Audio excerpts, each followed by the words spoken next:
starting about 250 years ago when colonization began in the 1700s. That was the beginning of severe genocide of our people, forced slavery, killing, cultural suppression, and stealing of our lands. Our people were forced off of their lands and taken into the missions, and this was really devastating to our people and to many other cultures that went through this as well. All of our lands were given away, and we had very few places to return home to.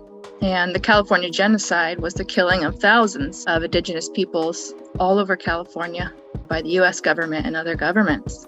It wasn't until 1924 by the Indian Citizenship Act that American Indians were even given the full birthright citizenship. And we didn't gain the right to vote until 1957. So we're dealing with generations of cultural suppression, and we've had to continue to fight for our right to have a voice, to be heard, to be able to steward the lands, to regain some of our ancestral lands, and to also regain some of our ancestors' remains. Welcome to Voices of Esselen. I'm Sam Stern. Today we're sharing a conversation that took place between members of the Esalen tribe of Monterey County and the Esalen Institute. Representing the Esalen tribe of Monterey County are Jana Nason and Vicente Arevalo. Jana Nason is an Esselen and Rumsen descendant and an enrolled tribal member of the ETMC. She is the nonprofit secretary and serves on the Tribal Council as tribal administrator and secretary, publications chair, and cultural resource committee member. She also manages the Cultural Archeological Monitoring program and serves her tribe in that capacity. She's dedicated to education and preserving and protecting the cultural heritage and ancestral sacred sites. Stephen Arevalo is an Esselen and Rumsen descendant. He currently serves on the ETMC Tribal Council as well as on the Cultural Resource Committee. Stephen serves his tribe on many levels and is a tribal cultural archaeological monitor. He's deeply passionate about his ancestry and has started a language relearning class for tribal members. He is an educational speaker and an active community member. Representing Esalen Institute is Douglas Drummond. Douglas serves as the Director for Healing Arts and Somatics and the Director of Community Alliance at Esalen Institute. He is also faculty there. Douglas is originally from Aotearoa, New Zealand, and now makes his home in Big Sur, California, in Esselen territory, with his family. Hello, Jana, Stephen, Douglas. Thank you all so much for joining me today on Voices of Esselen to have a conversation that I feel like is a long time coming with Esalen Institute and the Esalen tribe. I'll just say that I'm in a state of deep gratitude and deep humility to have you all on the show and speaking from your mind and speaking from your hearts. And my intention with this dialogue is to be a listener and be a learner and to honor you all for your dedication to the path that you walk.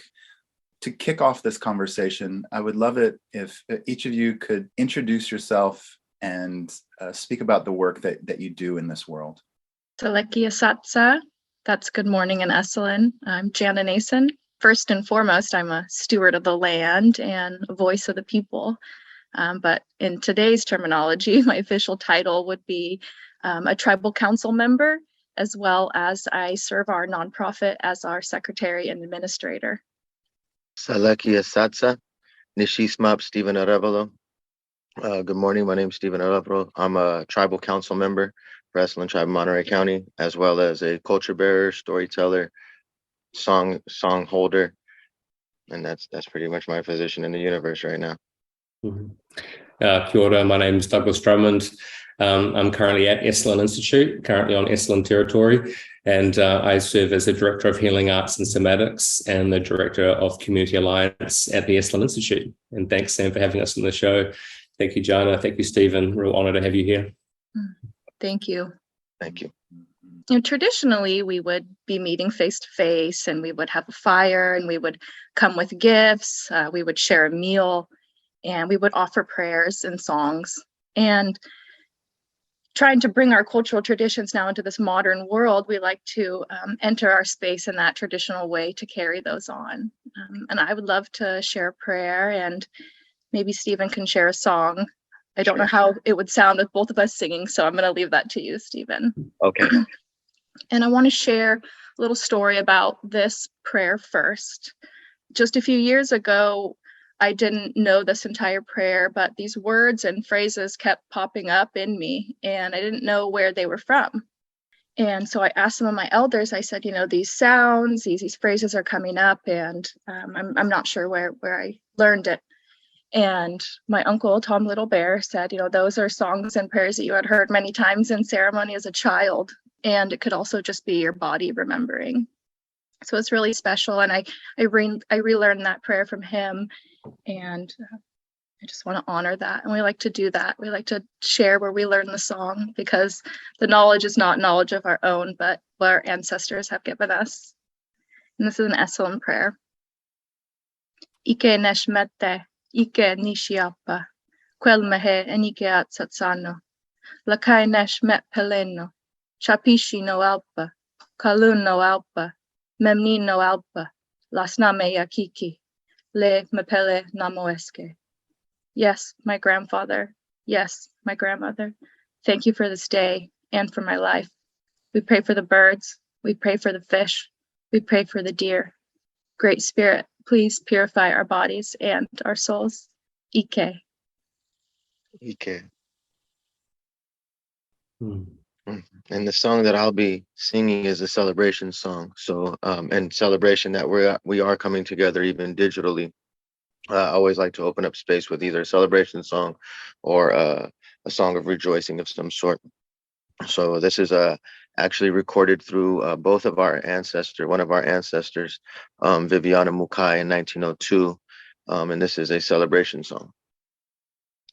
Aiye ayelena, toa toa iye ayelena, toa toa iye ayelena, toa toa iye ayelena, toa toa iye ayelena, toa toa iye ayelena, toa toa iye ayelena, toa toa iye ayelena, toa toa iye ayelena, toa toa iye ayelena, toa toa iye ayelena, toa toa iye ayelena, toa toa iye ayelena, toa toa iye ayelena, toa toa iye ayelena, toa toa iye ayelena, toa toa iye ayelena, to.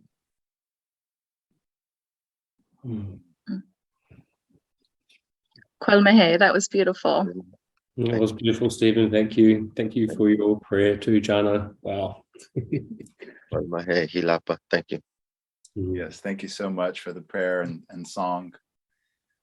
I thought a good way to start this discussion and conversation, if you're open to it, would be for Jana and Stephen sharing a bit about the history of the Esselen tribe. Okay, well, there's a couple of really good facts that we can kick off. And one is that we are the smallest tribe, not only in California, pretty much on the continent. We're one of the smallest tribes population-wise. We've been the smallest tribe for as long as we can remember. We've always been the smallest tribe in population, but we're one of the oldest tribes. So we've been around for, according to latest carbon dating, 97 to 10,000 years here in the same area. But we've also been displaced through time. So before the last deluge, or the last rising of the waters, in which our creation story comes from, our homeland was from Monterey County, from the Big Sur area up to San Francisco, where nowadays modern day Ohlone descendants come from. So before that time, that was all Esselen territory. As the water rose and people ran up to the mountaintops, as the water and the water went down again and resided again, other tribes started to take over the land because it was so much open land after the deluge. So many people had passed away from that last cataclysm. So there was Miwakan invasion, what they call the Penutian invasion, about 25 to 4,500 years ago. And those particular people amalgamated with our people, and that created the Ohlone people that we have from the Ramaytush down to the Rumsen. This is all solidified through language. All the language of the Ohlone, they all have Esselen language within their their own language. And that's because as they were coming from inland, they didn't know any of the coastal things. They didn't know about seaweed and fish and whales and sharks. So all that language came from Esselen Hokan speakers. And so you will see evidence of our culture within the Ohlone culture as far north as San Francisco. And that's a lot of the pre-deluge history. And then after that, we've survived and we've created 5 rancherias that are our people. After that, let's see. So the deluge took place, and it was coyote, hummingbird, and eagle at the top. And they had to wait. So they had to wait for the water to recede. And then eagle told coyote to go look for his wife, go look for somebody else, go look for life elsewhere. And so coyote roamed the homeland until he found a woman at the river. And when he found a woman at the river, he asked eagle, how would he then populate? How does he populate with this woman so that they can continue life on the continent or within the homeland? And so he asked if he put it in her elbow, and the eagle's like, no. Well, where do you put it? And the hummingbird blurts out, you put it in the stomach, silly. And so the coyote gets frustrated and tries to attack the hummingbird, but the hummingbird hides within the eagle and is protected. He goes out and he finds his wife and he tries to, so he then impregnates her by telling, eagle told him to tell her, pick a flea off of you and eat it. So the woman did so, and she becomes pregnant, but she gets scared about being pregnant. So she then runs to the ocean and jumps into the ocean and turns into the little sand fleas. And she jumps into the ocean and disappears. So coyote had to then look for another wife. And so he found another woman at a river and actually had a child with her, and they actually had a family in a village, and he started a village. And then later on, he got lonely. Coyote was lonely with just his family around, so he begged his wife 3 times to take on another wife, because we needed neighbors. There's no neighbors around. And so he took on, she said no 3 times, and then the final time she finally said yes, go look for another wife. And Coyote, being the trickster that he is, he ran around singing a song on a flute to bring that vibration of come to me, like a come to me song.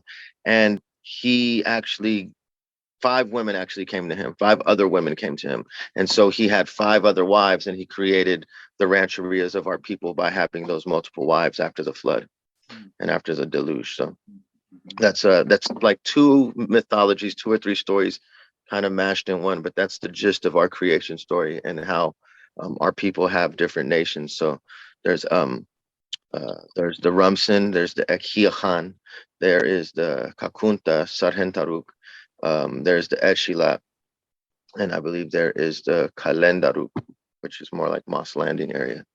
And those are the 5 rancherias. Mm. Stephen, you, like the way you describe your storytelling, and you speak so much from the heart, and also the way in which you're also in the mind about the history and fossil record and so forth, and knowing the ancestral line. Like, is this something that's quite like common in youth and Indigenous youth and Esselen youth? And just, it's interesting, you are, Jana and Stephen, this next generation of leadership and holding the tribe and so forth, but where does that passion come from? And is it common, I guess, in others and how you share it? Yeah, I would say everybody of the younger group of our age, I would say mid 30, 20, everybody has their niche within the tribe. Everybody has their particular passion, whether it's learning, physical basket weaving or songs or mythology. Someone's focusing on something, and everybody within our age group kind of has those niches, even subconsciously, even if they're not actively using it. Everybody sees the skills everybody else has, and their focus and in the conglomerate of the tribe and how it works for the tribe. I've seen, yeah, definitely more people within like our age group, like I would say their inner ancestor fire waking up and kind of that remembrance of things, and just naturally being really good at whatever they're doing when it comes to culture. And it's amazing to watch, actually, for different reasons, but it's gratifying to see that it's just in your DNA to keep doing this, we've never stopped doing it. There's been gaps in times where people have kind of just fell off of practicing the culture, but in the conglomerate, the lines and the people and the families have never really stopped doing ceremony or partaking in culture in any way, shape, or form. So it's very interesting to see how everybody comes back and has their strengths for the village.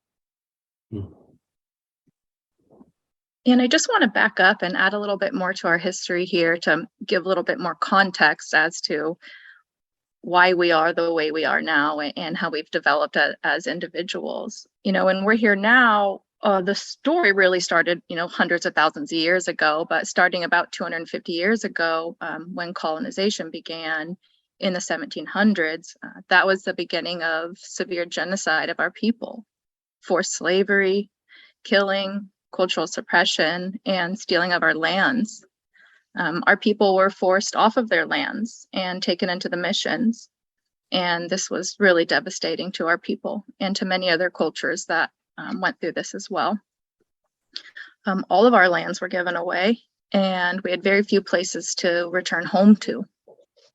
And the California genocide was the killing of thousands of indigenous peoples all over California and many other places in the world by the US government and other governments. It wasn't until 1924 by the Indian Citizenship Act that American Indians were even given the full birthright citizenship. And we didn't gain the right to vote until 1957, which that's the year my mom was born. That was not long ago. So we're dealing with generations of cultural suppression, and we've had to continue to fight for our right to have a voice, to be heard, to be able to steward the lands, to regain some of our ancestral lands, and to also regain some of our ancestors' remains. So it's evolved through time, and I believe we're kind of here now because we're wanting to be in right relations with the land and one another, and teach people the truth of what happened. And Stephen and I specifically have really, really deep ties to this area. My lineage never left this area. We stayed here in Big Sur and Carmel Valley since before it was recorded, before any records were developed. And I sat and watched as my family before me, my dad, my uncle, my grandfather, they were stewards of the land. They fought to be a voice for the fish and the trees and the ocean and the people. And so it just became embedded in me, as it did with Stephen, because he watched his family and learned about his family doing it. And so we have this inherited responsibility to carry this on. And our next generation are the culture bearers and the storytellers and the land protectors and the protectors of our citizens. And our history has really shaped who we are today. Every day I sit in gratitude that we get to do this, that we get to be that voice. So I just wanted to add a little bit more context as to why Stephen and I are so involved and how we're kind of in these roles today. To add on that a lot of that history is still taking place. A lot of the cycles are just now being broken. We're in the 7th generation away from our village site and our enslavement now. So this is why you have this resurgence of young people coming and having their ancestor flame reawaken. We are that 7th generation right now. Me, Jana, are literally 7th generations away from our enslavement, from the village site itself. So when we talk about those prophecies, this is very real in a physical sense for us, and very important times that we're in. And it's not just Esselen people. This is all over. This is going on globally. This is the Maori people in New Zealand. This is 7 generations from all of that. It's going on. And if there's been generations, so we talk about history, like Europe's been colonized for even longer. We're talking Roman times. So they would be every 7 generations. So every 14, 21 generations. It happens every 7 from their colonization.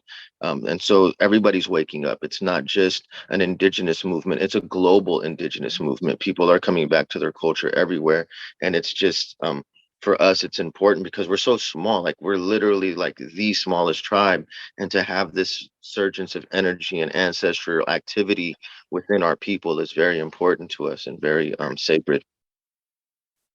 So powerful. Thank you both for sharing that so deeply and educating. My heart's really opening in hearing this story, and just so grateful to both of you for speaking this, not just to me, but to the wider audience.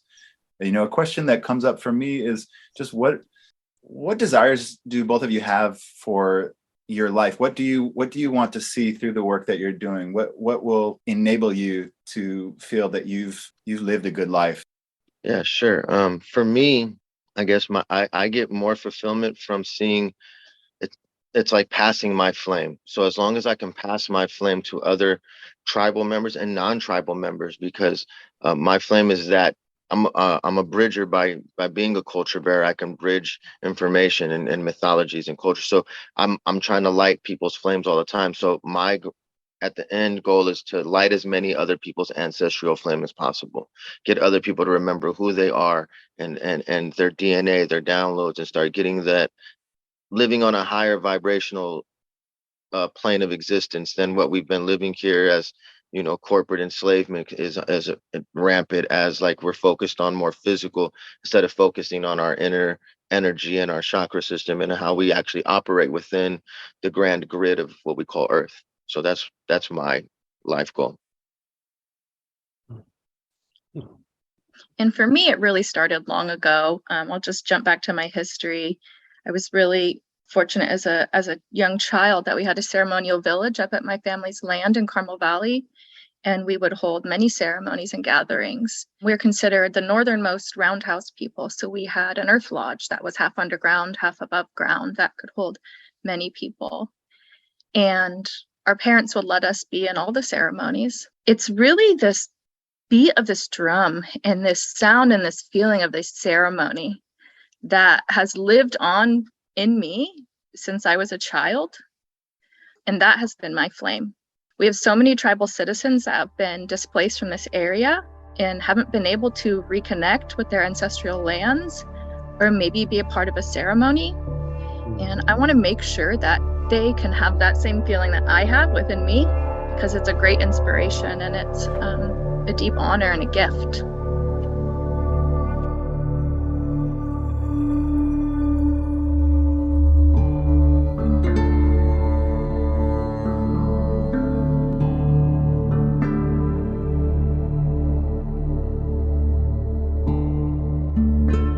Shall we discuss land acknowledgement? Sure.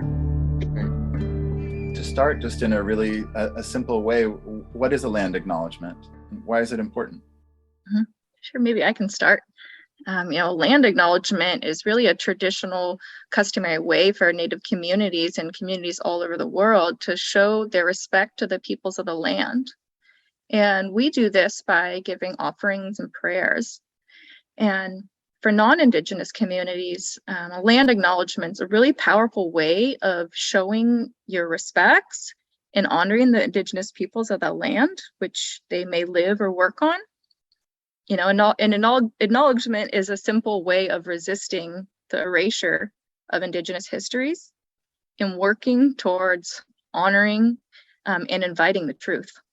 Yeah, and traditionally, even when you moved from one place to another, what you would normally do is you bury tobacco and you acknowledge, like you acknowledge those tribes as well as set those intentions and those prayers and songs down, and then you bury an offering of whatever your herb mix is, mugwort, tobacco, whatever, and you bury it into the soil to give thanks to the people in that particular land.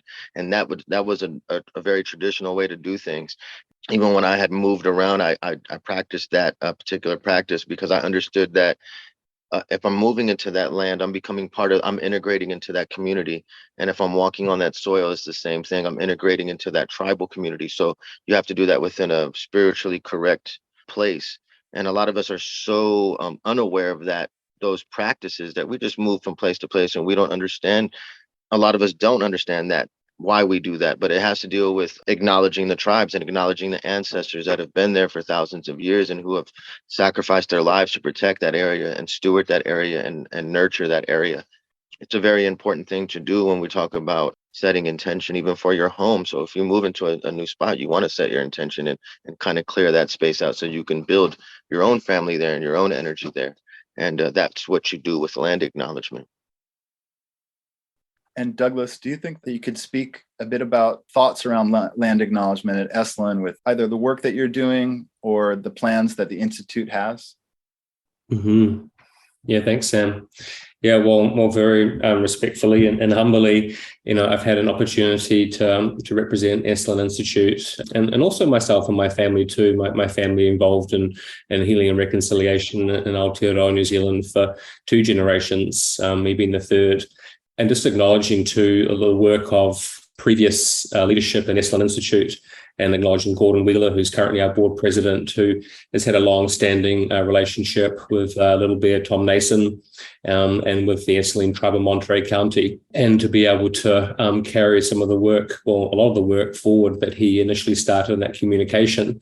And many people that lived at Esalen Institute and worked here, including my dear father-in-law, Richard Horan, who was part of the original gardening and landscaping, who was had a strong, deep intuition and heart when working in the gardens and uncovering artifacts and remains too, and to be in communication and to bring those forward to the tribe. And all of those relationships and ways has helped set a really wonderful foundation, I believe, to now. And perhaps to echo, Stephen, your work around the 7 generations, there is an intuition and a calling that wants to bridge and connect. I can't think of a single current staff member, and certainly incoming staff in the past, that have wanted to know more about the land, and it's always synonymous with the people of the land. So the timing has become quite a big groundswell.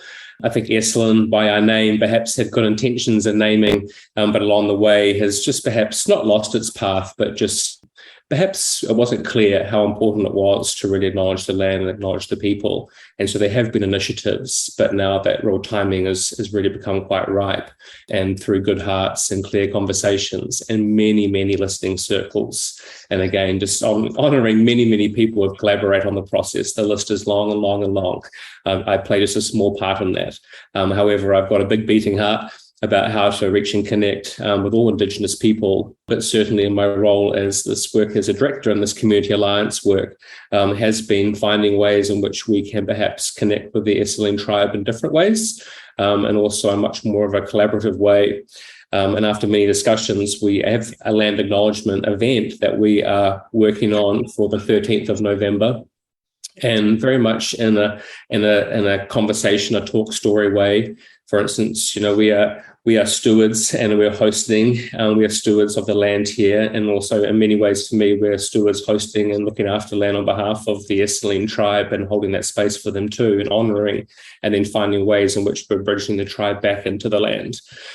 So the land acknowledgement itself, led by the tribe, we're just holding space and working logistics. But a lot of our leadership, our board is coming to join, our operational leadership, the tribe, and I imagine some community members too that have been part of this relationship for a long time are joining.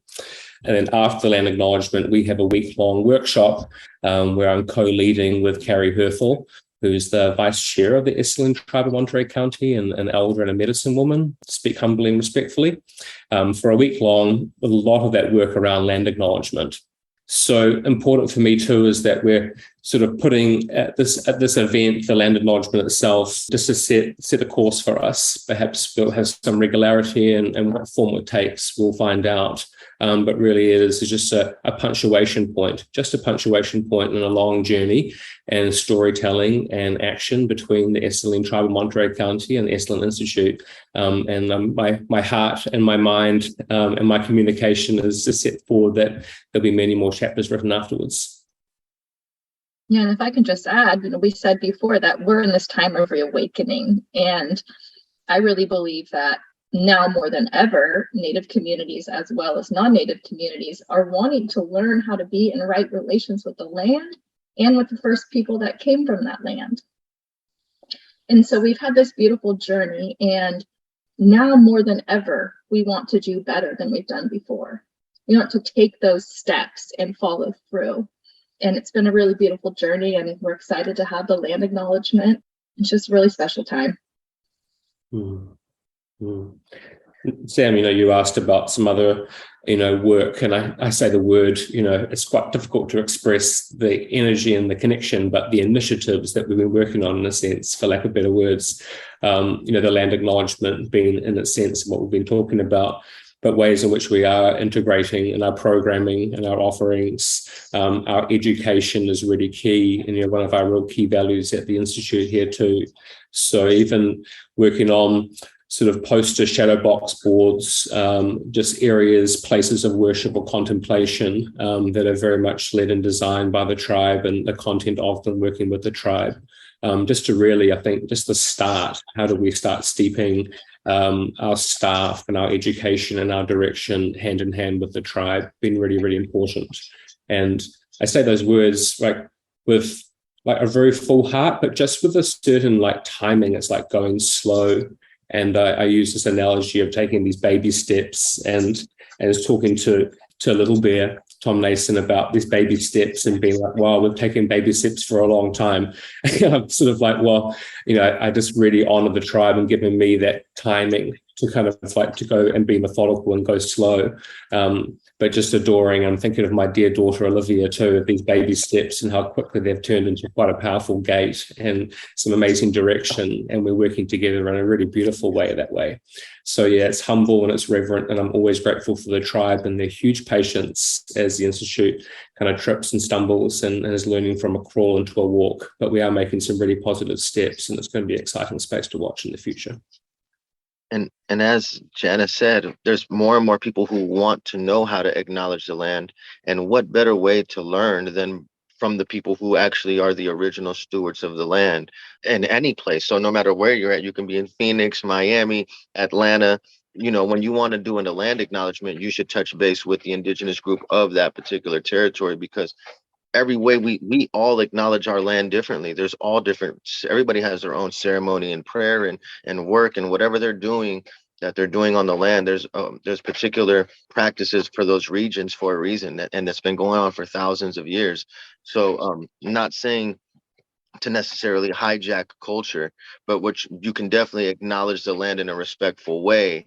And if someone who's indigenous is handing you that medicine to do so because they see you actually honestly doing the work, then it's not necessarily a hijack, is it? You're actually part of this community of stewards now. You're part of this network of people who are honestly putting in good energy into the land.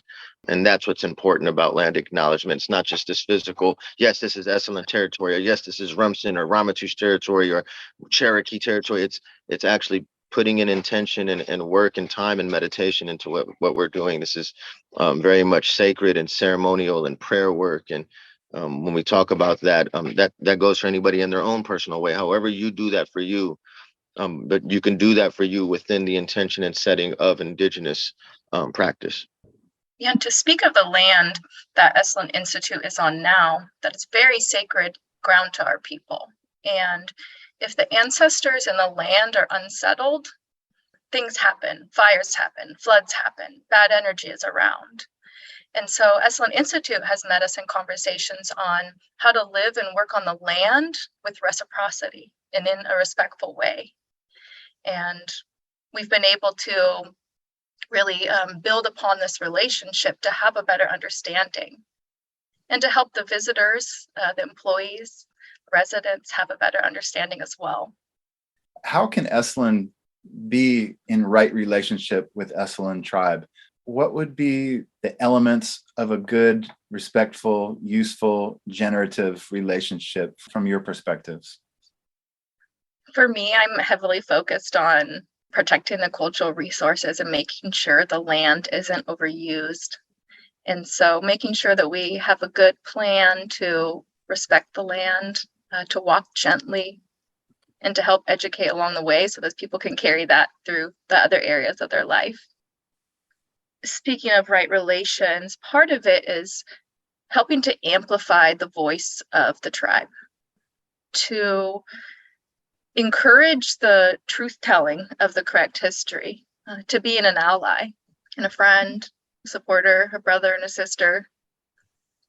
That's really important to us. It's really important to me.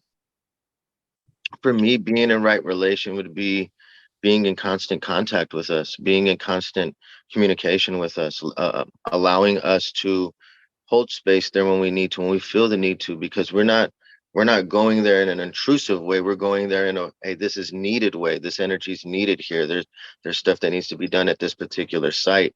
And it's not just it's not just this site. We're doing it in many sites. We're going to a bunch of our sites to do this particular work. I heard something interesting just yesterday, matter of fact, that someone was telling me history of my own people, which I always think is funny, but they were telling me that those particular hot springs were a center point for multiple tribes to come through and to do. And I said, if that's true, it's because they had permission from our tribe to come. There was a welcoming there. There wasn't an intrusion of people. I said, the way you're telling it, it sounds like an erasure of this site even being our site, when in all actuality, that particular site is an Esselen site. It's known for years that it's an Esselen site, hence why the name is even placed on the institute. But when I heard the story yesterday, it kind of threw me back, like, hey, this is what people are thinking out there, that these particular sites are just community sites and anybody can go here, and they've been doing it for thousands of years.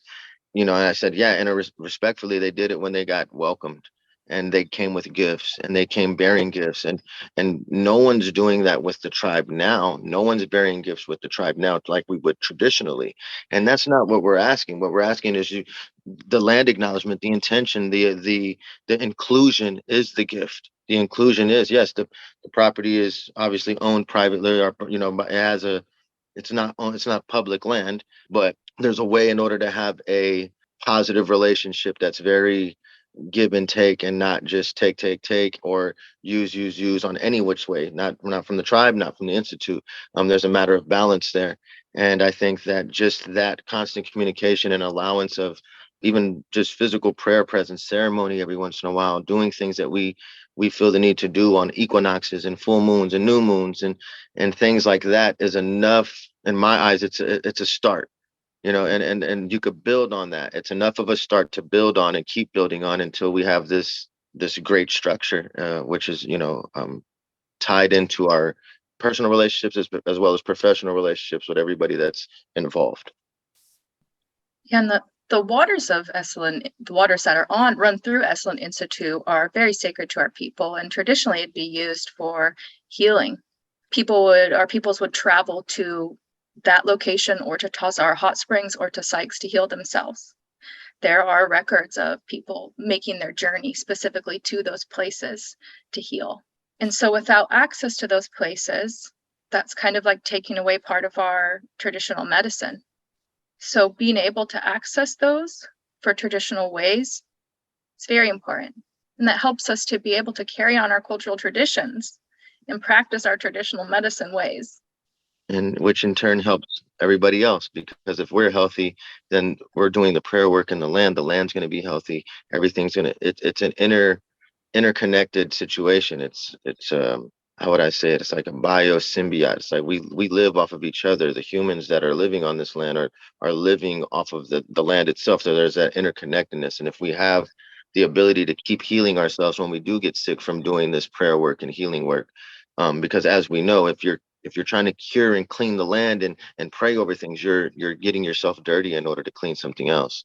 So you have to have a place to clean yourself. And those hot springs were a place for us to go ahead and release any spiritual bad energy or bad medicine that was attached to after cleaning, or just being in any of contact with any of those type of things. Those hot springs would, even physical ailments would help us. And so having access to that would continue that relationship.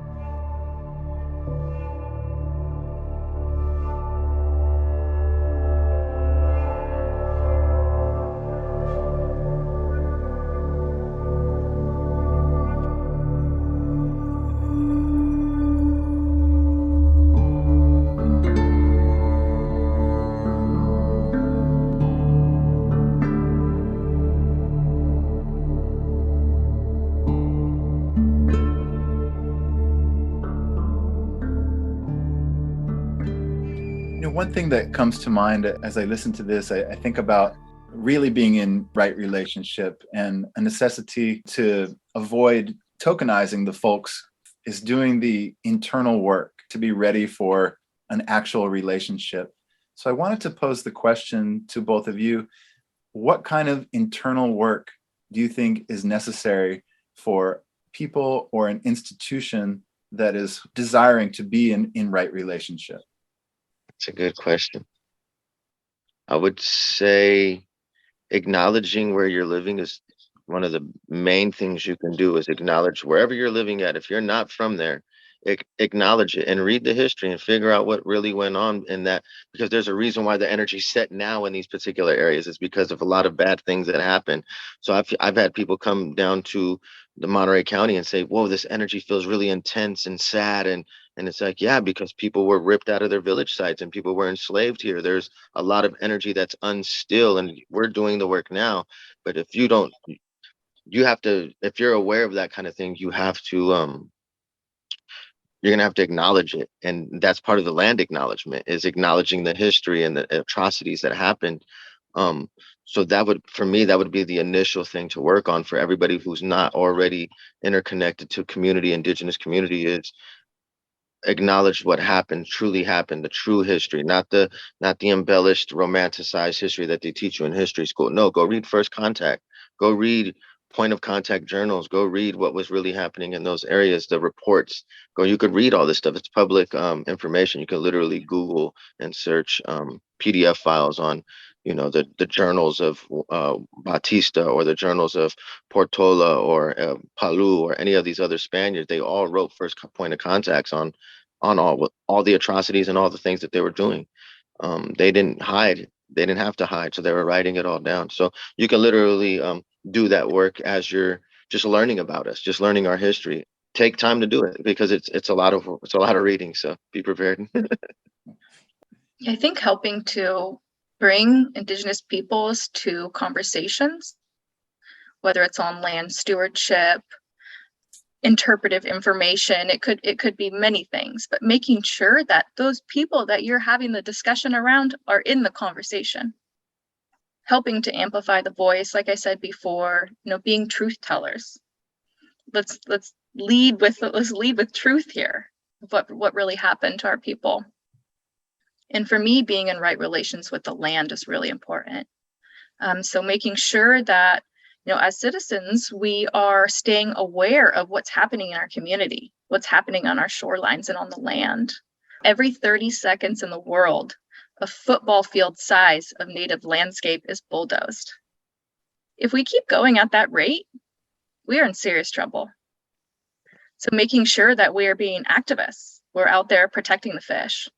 We're making sure we're really protecting our coastlines and our lands, the native species that live here, the endangered species that are struggling to survive.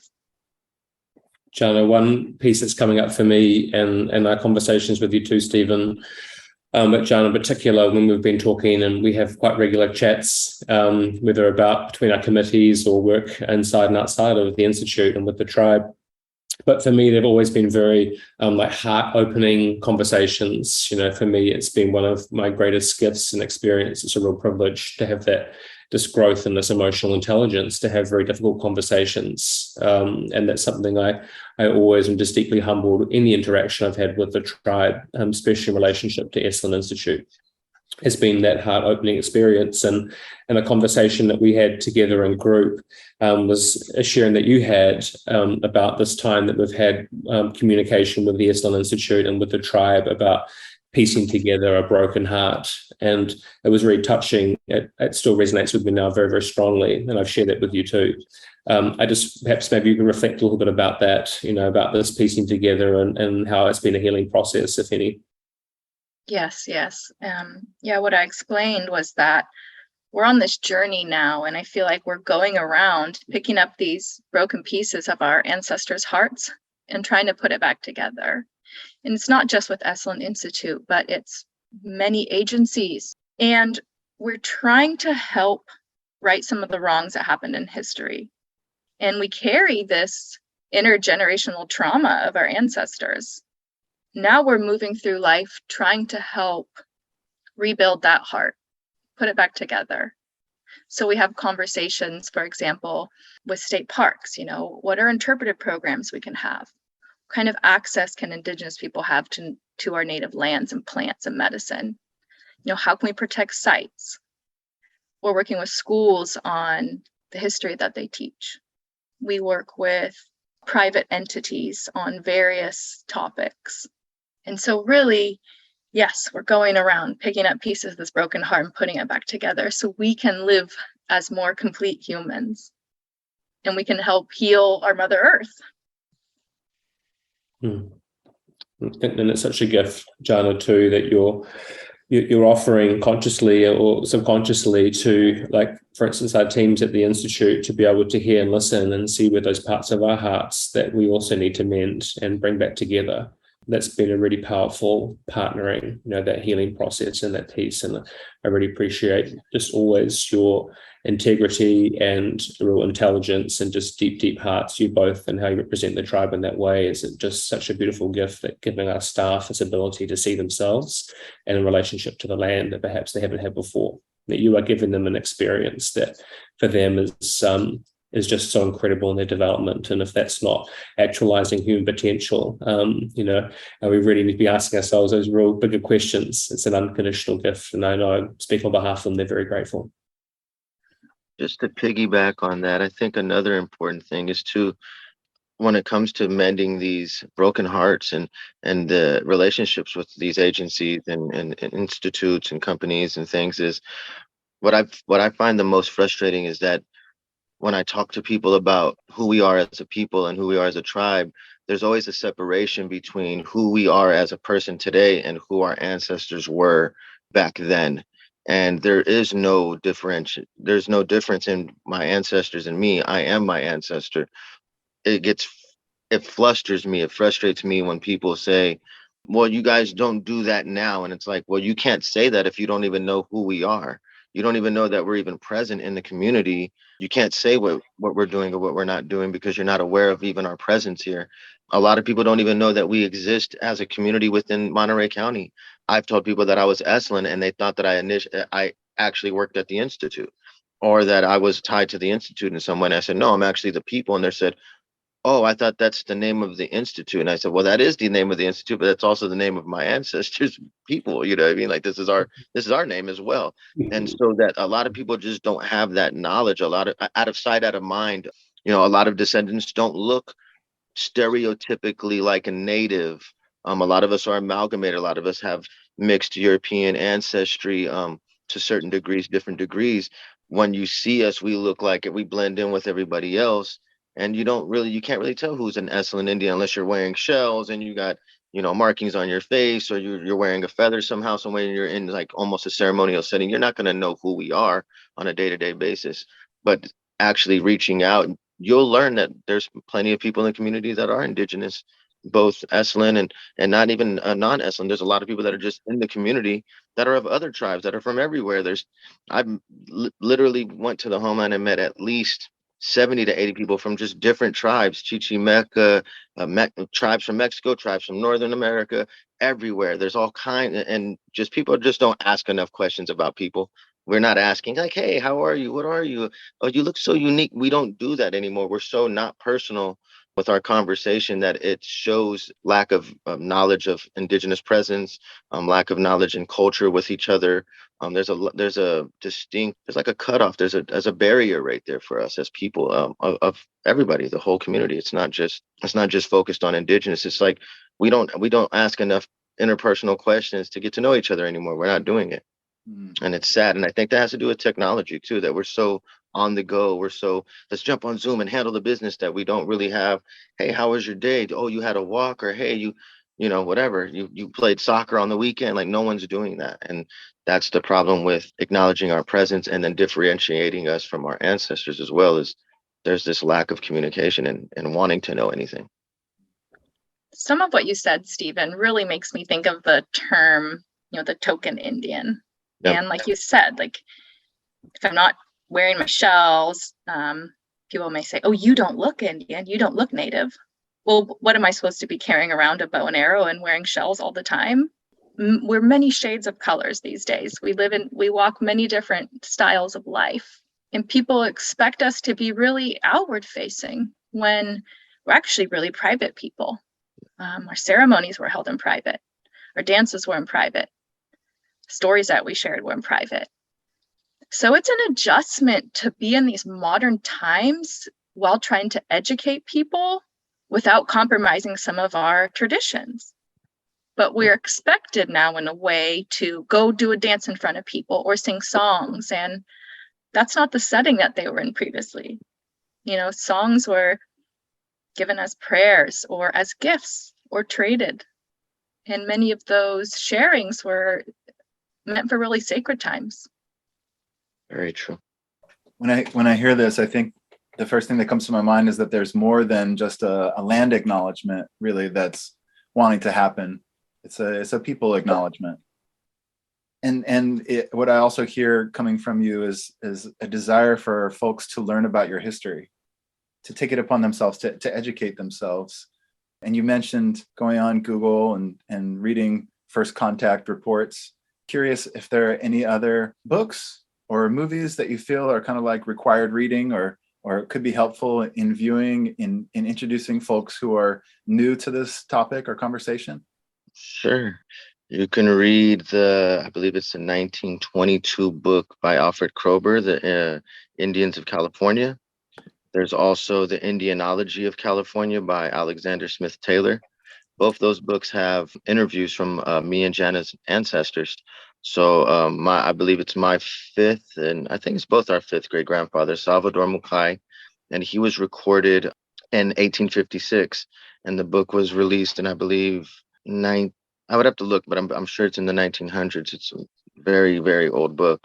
That was by Alexander Smith Taylor, and so he gave language, he gave mythology.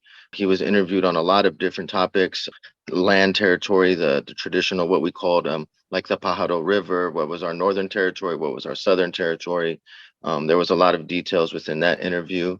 And then in The Indians of California by Alfred Kroeber, his daughter was recorded in 1902, and she's actually also the one who was recorded singing the traditional songs into the wax cylinder.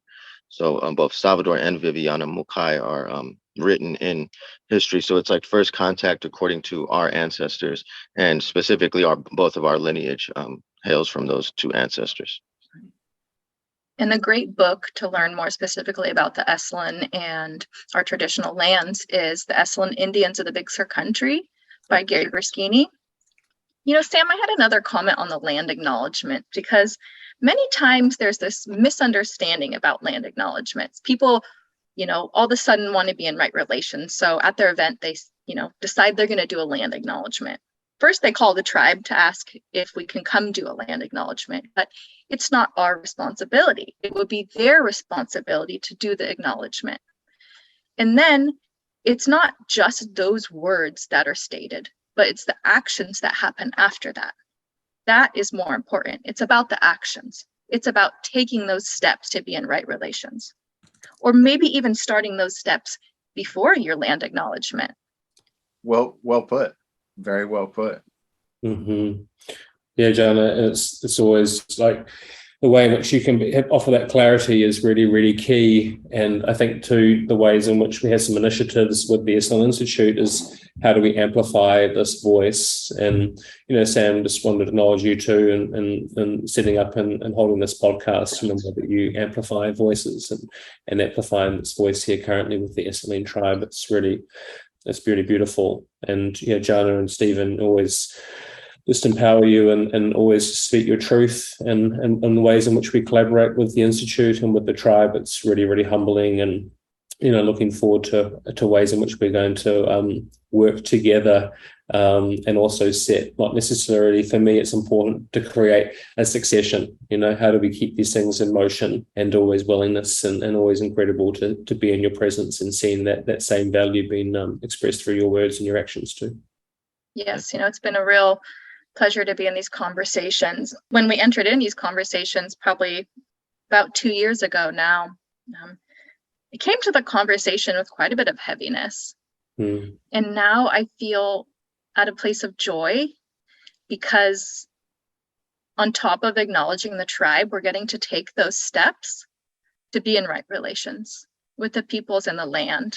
We're going to build a Yanep, which is a place of worship at the Esalen Institute where we can go pray and have offerings. And we'll have some educational information there where people and visitors can come by and learn some traditional ways of how to give an offering.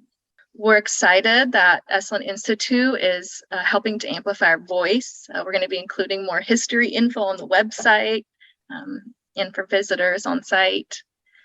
So it's just been, like I said, it's been a joy, and I feel a lot lighter about the relationship.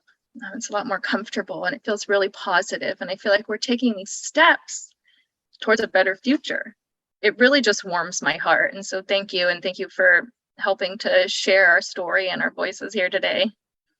Yes, thank you. And for me, we're at powerful prophetic times. We're in very, very strong energy. The vibration is very different than it was about 5-6 years ago, even 10 years ago. It's good to see and feel that lightness about the relationship, and the fact that energy is like I said, right now it's a give and take. So it's just building and swelling in a positive note, and not in a negative energy, in a negative space. And that's where we as a tribe want to be. We just want to be in a positive building space with the Institute, and have the Institute positively building with us in every way, shape, and form, comfortably for everybody. And I think that as long as we're in that mindset, that, sky's the limit with the relationship, and we can really enjoy each other, build with each other, and have a really good, healthy relationship. And how about for listeners who might feel inspired by this discussion, especially I'm thinking about people who are local to Big Sur or Monterey County, how might they be involved or volunteer or try to step into right relationship as well with Esselen people and tribe? Yeah, something that is really on my agenda right now. And it's kind of those hard asks, and that's fundraising. We're also a nonprofit. We're also trying to operate in a way that's efficient to protect cultural resources, to build education. So we're part of the MC Gives campaign in Monterey County this year, which starts soon. And just every dollar raised is a big help for us. It's a really big help. In volunteering, we love volunteers. We're working on building our kind of volunteer base a bit. We are actually going to be having a all-day community event on November 20th at Hacienda Hay and Feed, where we're going to be doing activities with kids. We'll be having storytelling, sharings. We'll be sharing food together, and possibly even prepping some of that food together. So it'll be a really beautiful day, and we'd love to see all of the community faces there. So feel free to come by. Many thanks for the space holding, and thank you for the time and moment in time that we've had together to come to converse and sit down and have this conversation.